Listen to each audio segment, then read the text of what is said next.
This is Mark Laughlin speaking for the Ambidextral Gunfighter to do our virtual review of the Kimber R7 Mako. Here we have a DeSantis holster kind of standing in for the Kimber R7. We'll come back to why that is later on in the video. But in its stead, we're going to let the Mossberg MC2sc kind of fill in as a stand-in for the Kimber R7 and explain, go into some detail on our view of the Kimber R7 Mako. Now the R7 is the first fully ambidextrous perfectly mirrored micro 9mm. The closest candidates I've tested are the FNS9C, the H&K VP9, and the Walther PPQ M1 Classic. So while the R7 is a bit heavy, it's 16th on my pistol rounds per size and weight spreadsheet, it is #1 for a micro compact ambi mirrored pistol. Now why ambi controls? Optimal use of cover and terrain. And once fully ambi, we advocate primary left-hand carry and initial presentation from your holster.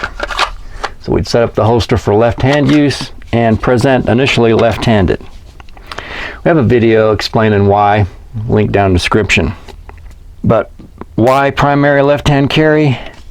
Motorcycle, traffic stop, and hand-to-hand fighting where the strong hand is more likely to get injured and bloodied. Perfectly mirrored ambi controls paired with a red dot sight is a great combination for learning to be an ambidextral gunfighter. Now, while I usually recommend first learning ambidextrous techniques on a carbine, I believe here is a pistol that can slacken the learning curve. Now the R7 ships with an 11-round flush magazine and an extended 13-rounder. We'll kind of come back to that here a little bit later. Now like I said, the Kimber proves to be a bit overweight for this category of pistols at 22.6 ounces, resulting in a somewhat depressed weighted composite score of 1.01 on my rounds per size and weight spreadsheet, link down in the description. The MC2sc is 1.13, the 365XL is 1.15, the MC2sc is 1.16, and the Hellcat is 1.23. Now the Kimber has the same grip height, barrel length, flush magazine capacity, and pretty much width as the MC2sc, but the MC2sc is 2 ounces lighter. Now there's been a lot of talk about the quality of the trigger on the Kimber R7. Now I can't of course attest to that, but the Kimber does have that standard trigger bar nub that actuates the safety plunger, and this is really what undermines striker fired pistols triggers compared to hammer fired triggers. So while the trigger sear brake may be really good, I suspect its quality is concealed at least a bit, like most striker fired triggers, behind the nub dragging across the plunger. See our video, why striker fired triggers suck, link down in the description. Now the Kimber R7 differentiates itself from the competition with its ambi and well protected button magazine release. I'd prefer a paddle mag release, or at least a non-opposable ambi button so it didn't poke out on one side when you're pushing on the other side. But Kimber is the only high-capacity Micro 9 with an ambi magazine release. Now the R7 slide release on the right side, that's for left-handed use, has a different feel than from the left side, much like what we experienced with the FNS9C. So I think maybe even with the R7 you might want to just slingshot it rather than use the slide release and just use those as slide stops. Now, as far as how important is a fully ambi pistol, even for the ambidextral gunfighter. Now, where are your magazines carried? Do you even carry extra magazines? And so how important are reload related controls even for the ambidextral gunfighter? For me, I rarely carry an extra magazine, probably only 10% of the time. Now, one feature of the R7 is the hooded ejection port. And this, according to Kimber, prevents fouling of the red dot optic, something I've actually never experienced on any of my other red dot equipped pistols. The only fouling that I run into is clothing length on the back side of the optic. But maybe my Sentry Solutions Tough Glide dry lube pistols just don't fling out lubrication like wet oil pistols do. But the key benefit, in my opinion, of the hooded ejection port is reduced pinch hazard when doing the GWrap extreme retention technique. See link down in the description. And of course maybe a slightly stronger slide. Now the R7 comes with tritium sights front and rear, which is really nice to have, and they do co-witness with the mounted red dot. Now the R7 is paired with a Crimson Trace CT1500, which is made in China. It's a little bit of a gain of function collusion with the CCP manufacturers there. Now I like how the MC2sc's red dot sits lower in the slide than the R7.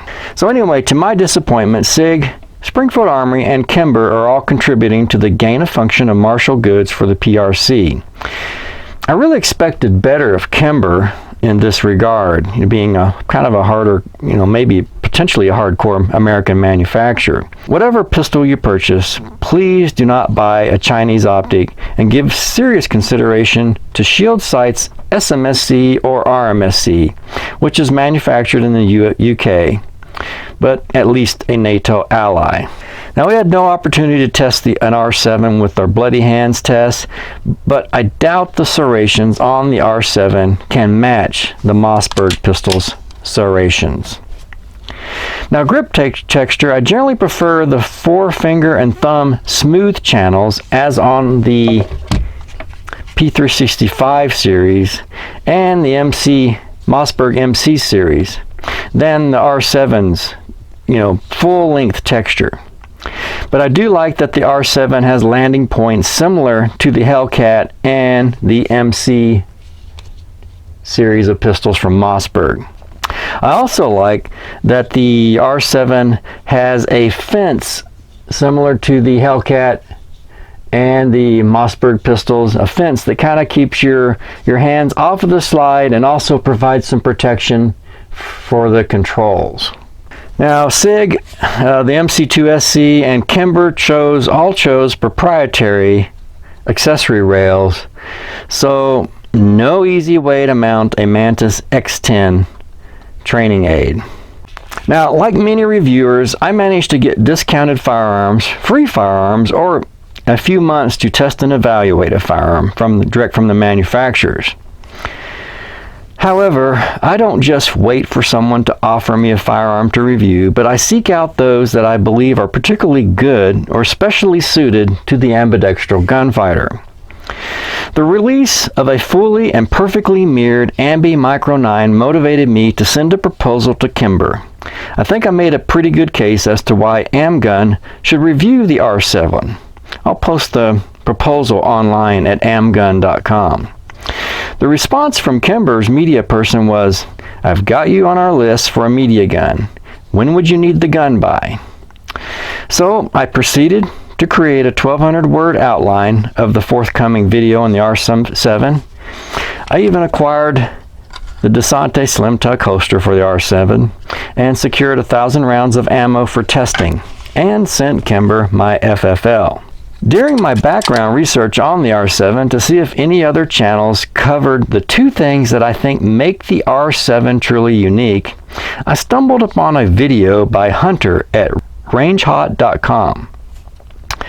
And the video is titled "Why I Won't Review Kimbers." I'll include a link down in the description.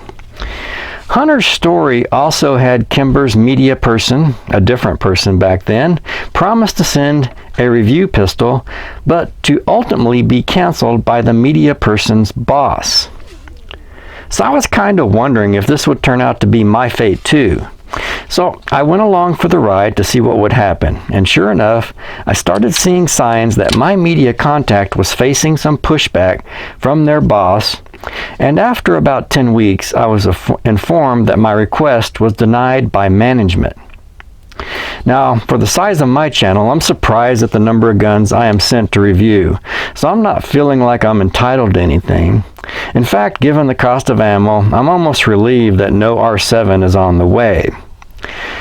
But I do know that as a manager in the information technology industry, I made sure that my company delivered on any verbal promise my staff made. We might change policy going forward, but deals made by my staff were honored. Anyway, Hunter's experience and my own are two bits of evidence that maybe Kimber has some internal issues that I might say tarnish their reputation a bit. You know what is reputation? Is people talking? Is gossip? Now, once with Hunter is happenstance, twice or a second time with me is coincidence. But if a third example surfaces with, say, another party, I'd say that would suggest a culture of dishonorable action. I thought it was interesting that a manager at Kimber actually checked out my LinkedIn profile. I wonder if there was something there that led to my being dismissed, maybe my strident anti-CCP optics viewpoint, given that Kimber is offered with the Chinese Crimson Trace red dot. Finally, on the Kimber website, they list the R7 as a 12 and 14 round pistol, basically including the +1 round in the chamber in the spec.